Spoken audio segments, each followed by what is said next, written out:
अजमेर में नया नाम ढूंढना आसान है, पर भरोसेमंद एक्सपीरियंस मिलना मुश्किल। साफल्यम अजमेर, नाम नया, वही पुराने शानदार एजुकेटर्स। कोटा के 20 सालों का अनुभव अब अजमेर के सपनों को करेगा साकार। नीट की शुरुआत most experience and stable team के साथ। Safalyam Ajmer, join today. If NEET, it's साफल्यम।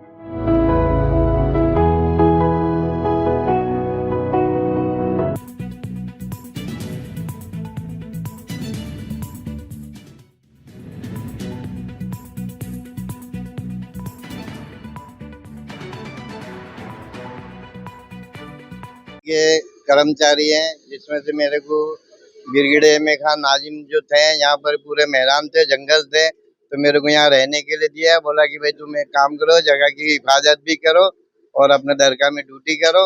और इसके अलावा मेरे को ये झोपड़ी जो है मैंने अपना हाथ से बनाया, उन्हें खाली जमीन दिया था। हाँ, और इसके अलावा 10-12 नाजिम मेरे ड्यूटी के अंदर आगे भी चले गए। आज तक किसी ने कुछ बोला नहीं। ये अपना आदिल साहब जहाँ आके मेरे को कहते हैं कि 15 दिन के अंदर खाली करो। मैंने नाजिम साहब से कहा था कि हमको 6 महीने टाइम दीजिए, मैं खाली कर दूंगा। या मैं सन 83 में लगा था, सन 83 करा, जिसमें 84 मेरे को पक्का कर दिए थे, परमानेंट कर दिए थे। रिटायर हुई थे मेरे को 2 दिन हुआ। 2 दिन बाद हाँ, आपकी दुकान खाली करने के हाँ 2 दिन हुआ। आके बोलता कि दुकान बंद करो, तुम्हारा मकान है, कोई मसला नहीं है, दुकान बंद करो। हम एक तो रिटायर हो गए, इसके अलावा हम कोई रोजगार नहीं है, इसी से हमारा घर खर्चा चलता है। तो कोई किराया वगैरह भी किराया तो ये होता है कि मैंने मस्जिद साहब आए थे नाजिम, उनने में हमारे किराएदार बना दिया था, जो 300 रुपये महीने के। तो जो शाह नमल जो थे, तो उन्होंने किराया मैंने 6 महीने उनके पास जमा कर दिया। वो कह रहा है कि भाई तुम ऐसा है रहो, तुम्हारे कोई परेशानी नहीं होगी।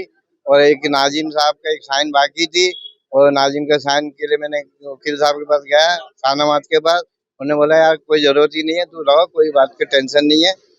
तो उन्होंने नाजिम से साइन भी नहीं करवाया। तो इसी वजह से अभी हम उसने वो कागज दिखाया, तो बोला तो इसमें नाजिम की साइन नहीं है, इसे कुछ ये नहीं हो सकता।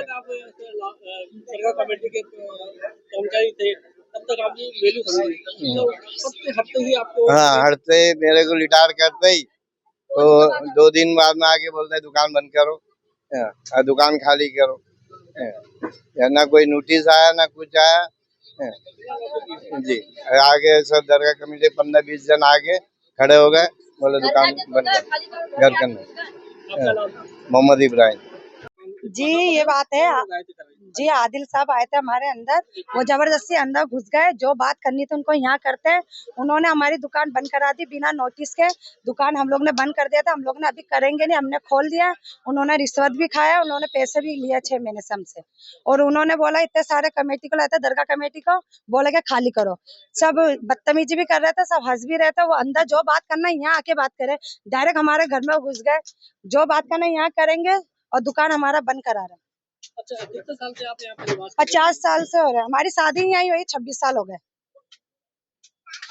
क्या कह के गए दुकान खाली करने? दुकान हाथों खाली करा के गए बिना नोटिस के। अच्छा, मकान खाली करने के लिए आपको मकान की भी बोल रखा, अभी वो बात नहीं, अभी दुकान ही खाली करने बोले। फरजाना तो भी एक जितने भी है 16, 17, 18 लोग रहते हैं। हमारा रोजा रोटी बस इसी से दुकान से ही चलता है, और कोई भी हमारे घर में कमाने खाने वाले नहीं। हमारी बस इतनी मांग है, हमें यहाँ रहने दिया जाए और काम कमाने खाने दिया जाए। बस हम लोग ना इसको कब्जा करेंगे ना हमेशा के लिए यहाँ रहेंगे। हमारा जरिया हो जाएगा, हम लोग खाली कर देंगे। लेकिन अभी हमारे यहाँ कुछ भी नहीं है, हम लोग अभी खाली कर ही नहीं सकते, क्योंकि हमारा छोटा छोटा बाल बच्चा कहाँ को लेके जाएंगे। बस हमारे 12-15 है भैया, और हम लोग यहाँ का किराया भी देने को तैयार है। बस इतना ही मांग है हमारे दरगाह कमेटी से, बस और कुछ भी नहीं। मेरा नाम नायरा।